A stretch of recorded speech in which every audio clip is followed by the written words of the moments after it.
अभी आ जाओ question number 5 की तरफ आ जाओ फटाफट भागते हुए। ये ऐसा क्वेश्चन है जो समझ में नहीं आता। बालक परेशान रहते हैं कि अरे यार कैसा क्वेश्चन है, इसे कोई ऐसे समझा दे इस सवाल को कि मतलब ये फिर हमें रटना ना पड़े, लॉजिकल बता दे। तो चलो, लेकिन पहले मुझे एक चीज़ बताओ। मैं तुम्हें लॉजिकल तो बता दूंगा, मुझे एक चीज़ बता दो।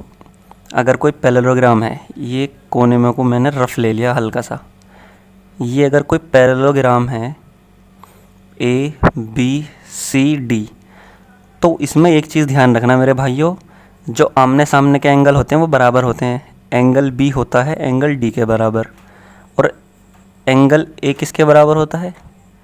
एंगल सी के बराबर। ठीक, तो ये चीज़ याद रखनी है। और कौन सी वाली चीज़ याद रखनी है इस क्वेश्चन के लिए? कि इसकी साइड जो होती हैं ए डी इसके पैरेलल होती है, और A D parallel to B C, and कौन सा बचा फिर? A B parallel to D C. Parallelogram में ये होता है, ये दोनों आमने सामने की साइड्स तो होती हैं पैरेलल, और ये एंगल होते हैं इक्वल। मतलब अगर मैं कहीं ऐसा सीन देख लूँ ना, A D parallel to B C और A B parallel to D C, तो मैं कह सकता हूँ वो चीज़ पैरेललोग्राम है। बस मुझे इतना ही बताना था। अब क्वेश्चन तुम अपने आप करोगे, ठीक है? फिगर बना लो। तो क्वेश्चन तुम ही करोगे अभी सारा, मेरे बताने की ज़रूरत नहीं है अब। D E and F are respectively the mid points of side A B C and C A of triangle A B C. Find the ratio of the areas of D E F and A B C. तो पहले बनाओ figure ध्यान से। एक triangle है ए B सी, scale नहीं है मेरे पास, लेकिन मैं ऐसा बना देता हूँ जैसे स्केल से खींच रहा हूँ। टेक्निक है भाई, प्रैक्टिस 10 सालों की। ए बी, जो डी है वो है पॉइंट्स ए बी का मिड पॉइंट, इसका मिड पॉइंट है, मतलब जितना ये है उतना ये है। ए डी बराबर डी बी। तो हैंड टू हैंड लिखते जाओ पहले। देखो, गिवन में क्या लिखो? A D equal to D B, और ई किसका मिड पॉइंट है? ई है इसका बी सी का, ई। तो B E equal to E C, B E equal to E C. और जो एफ है, F R S mid point है किसका? सी ए का। तो ये किसके बराबर है? A F equal to F C. ठीक है, तो इनको मिलाओ, एक ट्राइंगल बनेगा, triangle D E F. D E F, ये रहा, ये ट्राइंगल बना। वो क्या कह रहा है? रेशो बताओ एरियाज का डी एफ के। फाइंड क्या करना है? टू फाइंड, जैसे टू प्रूव करते हैं ना, तो ऐसे टू फाइंड। फाइंड क्या करना? Area of triangle D E F upon area of triangle A B C. तो मुझे इससे एक चीज़ पता चलती है कि जब मैं सिमिलर प्रूव कर दूं डी ई एफ और ए बी सी को, तो मुझ पे एक थ्योरम है बहुत तकड़ी वाली। जब दो ट्राइंगल सिमिलर होते हैं तो उनका एरियाज़ का रेशो मेरे पास होता है। ठीक, तो मैं पहले इन ट्राइंगल को सिमिलर करने की कोशिश करूँगा, डी ई एफ को और ए बी सी को। और अगर मैं दो एंगल बराबर कर देता हूँ ना, मैं डी ई एफ में एक एंगल इसके बराबर, इस वाले के, और दूसरा इस वाले के बराबर प्रूव कर देता हूँ मैं दो एंगल, तो वो सिमिलर हो जाते हैं ए सिमिलैरिटी से। तो मैं यही कोशिश करूँगा कि मैं इनमें दो एंगल बराबर दिखा दूँ। अब बराबर दिखाऊँ कैसे? ये भी मेरे सामने वो है। तो मैंने तुम्हें एक पैरेललोग्राम अभी समझाया था, यहाँ कुछ ऐसी चीज़ें बननी है। देखो, ये पैरेललोग्राम टाइप चीज़ें बननी है, ये बन रहा और ये बन रहा, पैरेललोग्राम बनना है। लेकिन हमें प्रूव तो करना कि ये पैरेललोग्राम बन रहा कैसे। तो मुझे एक बात बताओ, एक मिड पॉइंट थ्योरम थी, मिड पॉइंट। अब प्रूफ पे चल रहे हैं हम, मतलब सॉल्यूशन पे। Using mid point theorem. अब तुम कहोगे मिड पॉइंट थ्योरम क्या थी? है मिड पॉइंट थ्योरम ने कहा था, यहाँ पे लिखो रफ में, तो मैं समझाऊँ पहले मिड पॉइंट थ्योरम क्या थी। कि अगर एक ट्राइंगल है ए बी सी, अगर मैं इसके मिड पॉइंट से एक लाइन खींचूँ इधर को, जो इसके मिड पॉइंट पर जाके गिरेगी, ठीक है? अगर डी इसका मिड पॉइंट है और मैंने लाइन ऐसे खींच दी कि ई इसका मिड पॉइंट है ए सी का, ठीक है? तो डी ई पैरेलल होती थी बी सी के। ये थी मिड पॉइंट थ्योरम। तो हमें सीधा सीधा यूजिंग मिड पॉइंट थ्योरम, जब ये बताओ डी इसका मिड पॉइंट है और एफ ए सी का मिड पॉइंट है, तो क्या हो जाएगा, D F parallel to B C. लिखो, तो पहले ये मत लिखो, अभी लिखो, since D is mid point is the mid point of A B और एफ ए सी का है and F is the mid point of A C. ठीक है, तो मैं क्या कह सकता हूँ, therefore D F is parallel to B C. और जब डी एफ बी सी के पैरेलल है तो डी एफ बी ई के भी पैरेलल होगी, क्योंकि इसका ही तो टुकड़ा है। Therefore D F is parallel to B E, क्योंकि बी ई क्या है, इसका आधा है। बी ई क्या है, बी सी का आधा। ठीक है, अब आ जाओ, तो फिर हम क्या कह सकते हैं, डी एफ इसके पैरेलल दिखा दी हमने। अब ऐसे ही जो ई एफ है वो इसके पैरेलल है ए बी के, उसी से सिमिलरली है, E F is parallel to B D. ठीक है, नहीं, E F is parallel to A B लिख दो पहले तो, और फिर लिखो therefore E F is parallel to B D, क्योंकि बी डी क्या है, इसका आधा। बी डी जो है ए बी का आधा है।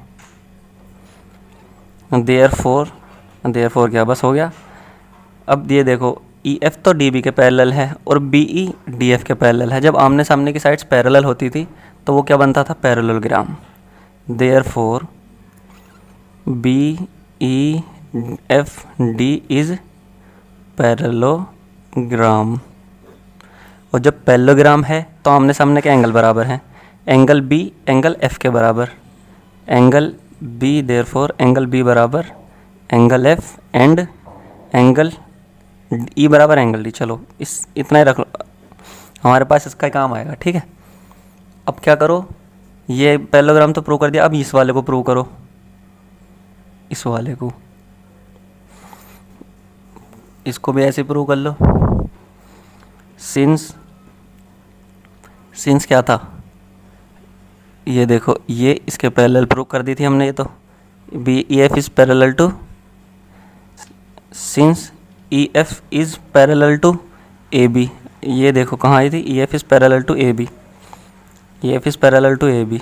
देयरफॉर ई एफ किसके पैरेलल होगी, E F is parallel to A D के भी तो पैरेलल होगी, ए डी, क्योंकि ए डी इसका ही टुकड़ा है डी बी का। सिंस ए डी किसका है, आधा ए बी का। ये तो इसके पैरेलल आ गया। अब अभी हमने क्या प्रूव करा था, D is parallel to A C. Since D is parallel to A C, ये देखो कहाँ प्रूव किया था हमने, D is parallel to A C. अरे नहीं, ई एफ ए बी के और डी ई ए सी के parallel. D is parallel to A C, D E is parallel to A C, क्यों, क्योंकि क्या हुआ था, डी ए बी का मिड पॉइंट है और ई जो है वो बी सी का मिड पॉइंट है। देयरफॉर मिड पॉइंट थ्योरम क्या कहती है, D is parallel to A C. तो ब्रैकेट में लिखो, since D is the mid point of A B and E is the mid point of B C, therefore D E parallel to A C. अब जब D E A C के parallel है तो D E A F के भी parallel होगी। Since therefore D is parallel to A F, क्यों, क्योंकि ए एफ क्या है, वो ए सी का आधा है। ओके, बिल्कुल सही। तो ये भी एक पैरेललोग्राम हो गया, D E F A. Therefore D E F A is a parallelogram. Therefore आमने सामने के एंगल बराबर, डी ई एफ ए में A equal to E, angle A equal to angle E. अब हमारे पास बहुत अच्छी चीज़ें आ गई हैं, बी एफ के बराबर और ई ए के बराबर। अब ये आ गया इक्वल, एंगल ए बराबर एंगल ई। तो अब आ जाओ in triangle D E F पे पहुँचो। D E F DEF and triangle ABC and triangle ABC, angle B बराबर एंगल F, B F के बराबर है। अब ऊपर से प्रूव किया था हमने, ऊपर प्रूव्ड अबव। और एंगल ये देखो A बराबर एंगल E, एंगल A बराबर angle E, proved above. Therefore triangle, कौन कौन से ट्रायंगल, जब B F के बराबर है और A E के बराबर है, A E के बराबर है, B F के बराबर है, और जो बचा हुआ C है वो D के बराबर होगा। तो ABC, triangle ABC is similar to triangle EFD, triangle EFD। ठीक है, अब जब ये ट्रायंगल सिमिलर हो गए तो therefore area of triangle DEF, EFD triangle, EFD triangle या DEF ट्रायंगल, ये यही तो है, एक ही तो बात है। ट्रायंगल EDF का एरिया अपॉन ट्रायंगल ABC का एरिया इक्वल टू साइड्स के वो होगा AB, ये वाली AB अपॉन EF का होल स्क्वायर, ये तो होता है, इक्वल टू ये वाली साइड भी आ जाएंगी BC upon FD, BC upon FD का square equal to CA upon DE का स्क्वायर। तो इनमें से एक उठा लो, यही उठा लो, चलो ठीक है। उठा के क्या वो रखो, ये तो हो गया, यही निकालना हमें, इक्वल टू AB क्या है, AB और EF में क्या रिलेशन है, AB तो ये है और EF ये है, तो AB डबल है ना EF की। क्यों, पता कैसे चला, जब मैंने मिड पॉइंट थ्योरम बताई थी, DE is parallel to BC होता है, ये मिड पॉइंट है इसका, ये इसका मिड पॉइंट है, DE पैरेलल टू BC भी होता है, और DE जो होता है वो BC/2 भी होता है, यानी कि DE आधी होती है इसकी। तो यहाँ से BC आ जाएगी डबल, तो AB को मैं क्या लिख लूँगा, इसका दुगुना 2EF। रेशो उल्टा लिख लिया हमने, AB ऊपर लिख लिया, इसमें ट्रायंगल EDF ऊपर लिया, तो इसका EF ऊपर लेना था ब्रो, EF अपॉन AB, तो EF upon 2EF square equal to EF से EF ख़त्म, 1/2 का स्क्वायर इक्वल टू 1/4, 1:4 आएगा आंसर। ये भी उल्टा कर लो, FD अपॉन BC कर लो इसे, FD अपॉन BC, क्योंकि ट्रायंगल ऊपर ये वाला है छोटा, DE अपॉन CE का होल स्क्वायर। ठीक है, क्वेश्चन फिनिश। क्वेश्चन समझ में ना आया हो तो कमेंट में बता दो।